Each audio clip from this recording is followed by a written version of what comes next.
On the 10th of November 2008, Business Link delivered its first annual Marketing the Art of conference at the Sage Gateshead. The following is one of 6 workshops that were recorded on the day in front of a live audience. Business Link is proud to present Lorraine Davidson, delivering Marketing on a Shoestring. So thank you for coming along to this workshop. My name is Lorraine Davidson. I'm here today on behalf of the Chartered Institute of Marketing to talk to you about marketing on a shoestring. I'm aware, having just done a quick round robin, there's a cross-section of businesses. We've got people in education, we've got solicitors, we've got architects, we've got people starting out in consultancy or already in consultancy. So quite a cross-section, and I'm also aware that there'll be different levels of marketing expertise. What I want to do today is leave you with a clear idea of really assessing what marketing resources each and every one of you have, to get you thinking about that, and how you can use them more effectively. Yes, it's all about on a shoestring, but as you'll see, it's not necessarily just down to budgets, it's thinking about what existing resources you have in the place and the people and so on as well. That's what I'd like you to take away from today. Why? Because it can help differentiate you in the marketplace. Obviously, it can help improve your business prospects, and also it can help you use those marketing budgets, whatever they may be, more effectively.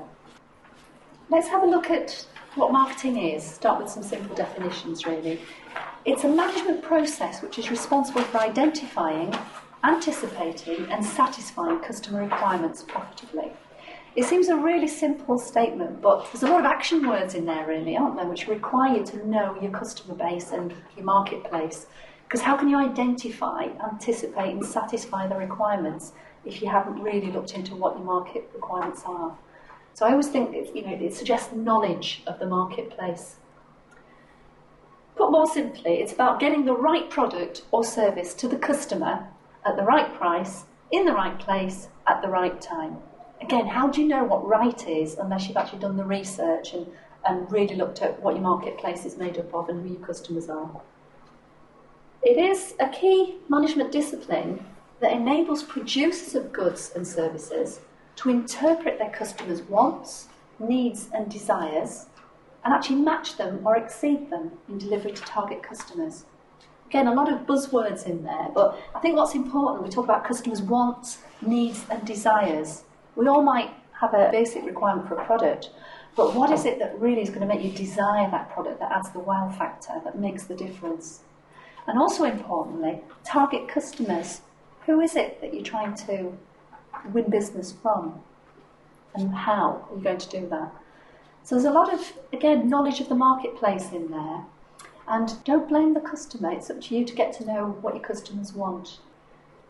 Think about yourselves as consumers. We're all consumers, aren't we? Every product that we buy, every store we visit, every media message that we receive, and every choice that we make today in our consumer society is actually shaped by marketing. Seems quite a big statement to make, but if you walk into a supermarket and you're near the door and you smell fresh bread and the bakery might be miles away, you think, how have they done that? Often there are lots of quite clever neuromarketing techniques that companies can actually use to put thoughts in your head, to give you that emotional connection with the product, to get you thinking about it. So marketing can be quite an emotional reaction to a brand. Another example I heard of, say if there was a promotion of German or French wine on in a particular supermarket, and you're going down the aisle and they're playing French music, or they might be playing German music. It puts thoughts in your mind about the brand. So there's a lot of clever forces of marketing actually happening around us that we're all subject to on a daily basis. And you might think, well, what on earth has that got to do with me? I'm in a service sector, I'm in business-to-business sector. The point is that you're dealing with people, and we all can have an emotional connection to a product. So therefore, what you build up around that product, a lot of that can be in your hands. But it's something to think about yourselves as actually consumers. Obviously, in today's market, very competitive, as we know, what's happening in the economy at the moment. But as competitive pressures increase, marketing's played a key role in many recent business success stories. If we think about ones that we might know, for example, Amazon. I think it's quite interesting that they've now gone from the books, the media, the gifts, into clothing, that kind of sector, because they've realised we've got a formula that works here. We've got people who trust the brand. Why not sell other products? So you kind of got a brand extension. So very much kind of building up that relationship.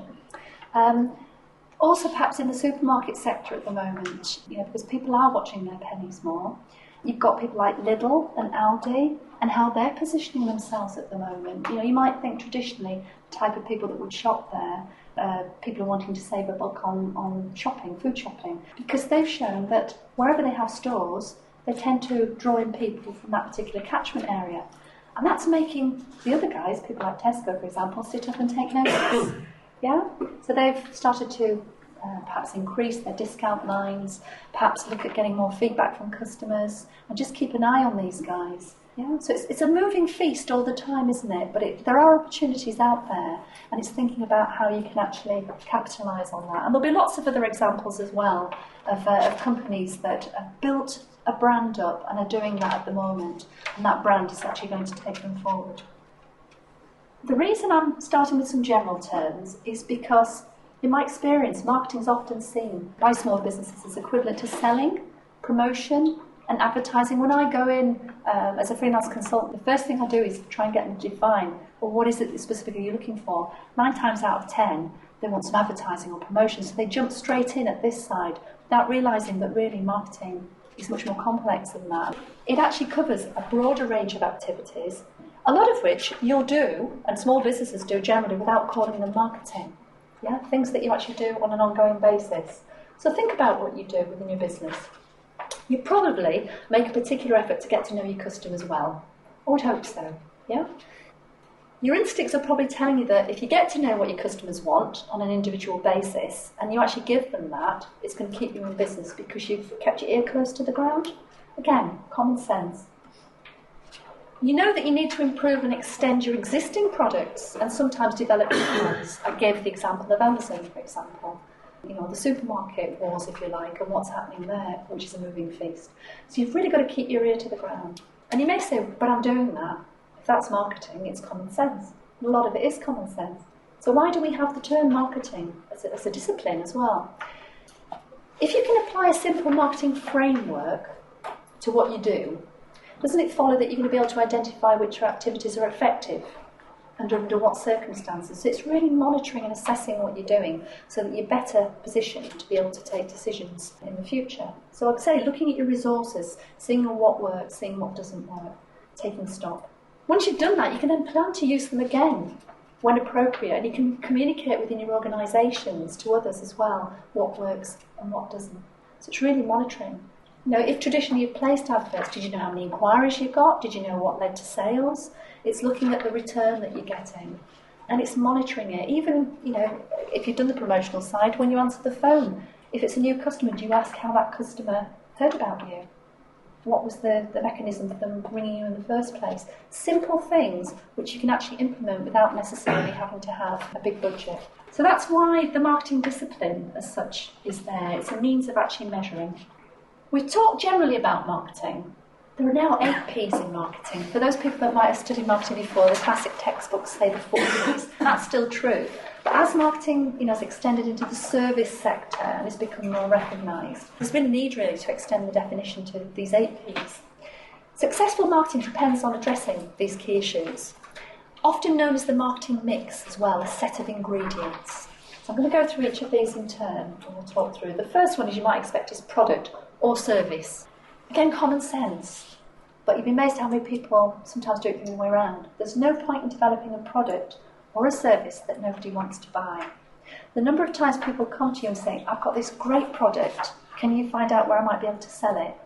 And I'm not saying that doesn't work for certain entrepreneurs and in certain conditions, but generally speaking, it's not a good way to actually start out, you know, on your marketing plan. So, think also with the customers in mind.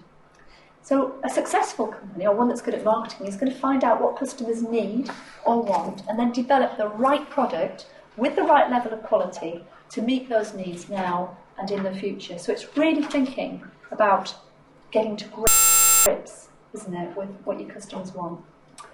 Yeah, it's got to add value for the customer.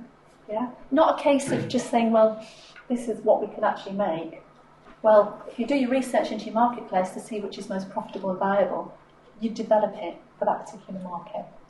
So product, if you leave here today, what things could you perhaps implement back at base when you get back home, you look through your notes?